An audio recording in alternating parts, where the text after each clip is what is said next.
नमस्कार साथियों, आर के स्टडी विजन में आपका स्वागत है।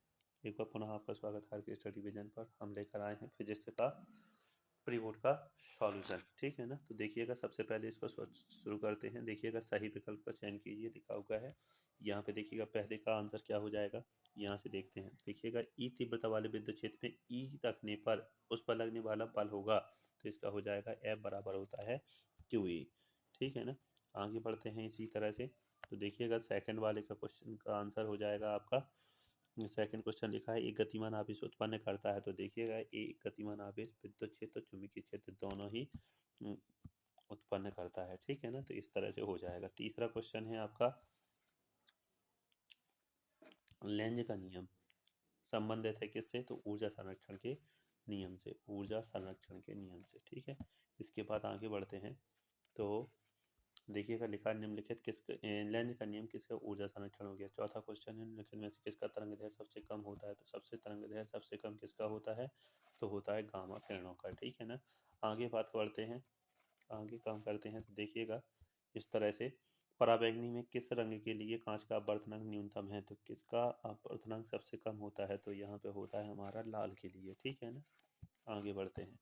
इसके बाद है, अधिक विभेदन के लिए दूरदर्शी होना चाहिए। तो वो कैसा होना चाहिए, तो अधिक व्यास का विदर्शक होना चाहिए, ठीक है। आगे बढ़ते हैं। तो इसमें लिखा हुआ है 150 वोल्ट की विभवांतर की तुरंत इलेक्ट्रॉन से संबंधित डी ब्रॉगली तरंग दैर्घ्य होगी, तो ये हो जाएगी आपकी 1 एंगस्ट्रॉम।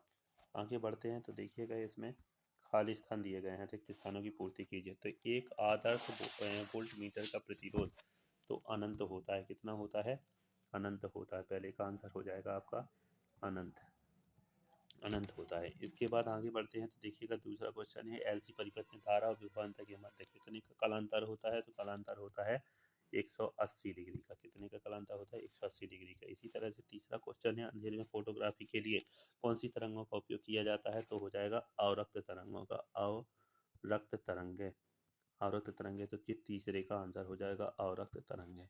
आगे बढ़ते हैं। चौथा क्वेश्चन है, जीवाणुनाशक के रूप में किन तरंगों का उपयोग किया जाता है। तो पराबैंगनी किरण।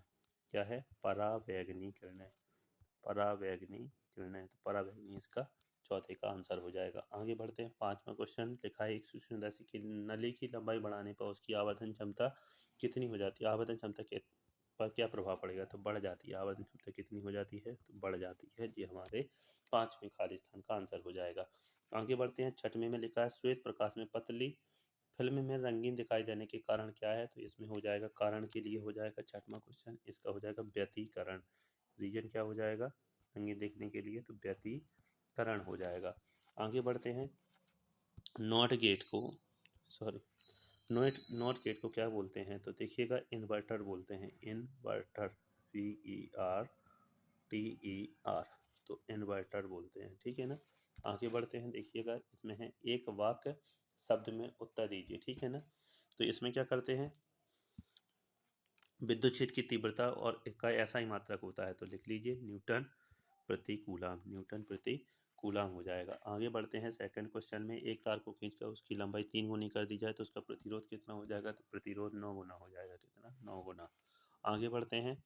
तीसरा क्वेश्चन, 100 प्रेरकत्व का मात्रक क्या, ऐसा ही मात्रक क्या है, तो हेनरी, लिख लीजिए हेनरी। आगे बढ़िए। इसके बाद लिखा हुआ है, ट्रांसफार्मर किस सिद्धांत का कार्य करता है। तो ट्रांसफार्मर किस सिद्धांत पर, तो अन्योन प्रेरण के, किस पर, अन्योन प्रेरण के सिद्धांत पर कार्य करता है। अन्योन प्रेरण, अन्योन प्रेरण के सिद्धांत पर कार्य करता है। आगे देखिएगा, कोहरे में दूरस्थ वस्तुओं को देखने में उपयोगी उपयोगी किरणों का नाम बताइए। तो अगला क्वेश्चन हो जाएगा हमारा अवरक्त किरणें। कौन सा हो जाएगा, कोहरे के लिए कौन सी उपयुक्त है, तो अवरक्त किरणें हैं। आगे बढ़िए। इसमें लिखा हुआ है, उत्तल लेंस के द्वारा किसी वस्तु का आभासी प्रतिबिंब कब बनाया जाता है। उत्तल लेंस के द्वारा किसी वस्तु का आभासी प्रतिबिंब कब बनाया जाता है। तो इसमें फोकस और, जब वस्तु कहाँ पर होती है, फोकस और प्रकाशिक केंद्र के बीच में हो, फोकस और प्रकाशिक केंद्र के बीच में हो, फोकस और प्रकाशिक केंद्र के बीच में हो, प्रकाशिक केंद्र के बीच में। अगला आंसर हो जाएगा आपका, लेड निर्माण के लिए प्रयुक्त अर्धचालकों में बैंड अंतराल कम से कम कितना होना चाहिए। तो ये होता है 1.8 इलेक्ट्रॉन वोल्ट, 1.8 इलेक्ट्रॉन वोल्ट होता है। इसके बाद क्या है, सही जोड़ी बनाइए, तो सही जोड़ी में क्या हो जाएगा आपका, विद्युत शक्ति है तो देखिएगा विद्युत शक्ति आपका मैच करेगा ई आई स्क्वायर आर से, ठीक है ना। प्रेरण प्रतिघात, तो प्रेरण प्रतिघात के लिए हम क्या लिख सकते हैं, प्रेरण प्रतिघात के लिए ओमेगा एल हो जाएगा, जिस सेकंड इसका सेकंड हो जाएगी जी सेकंड।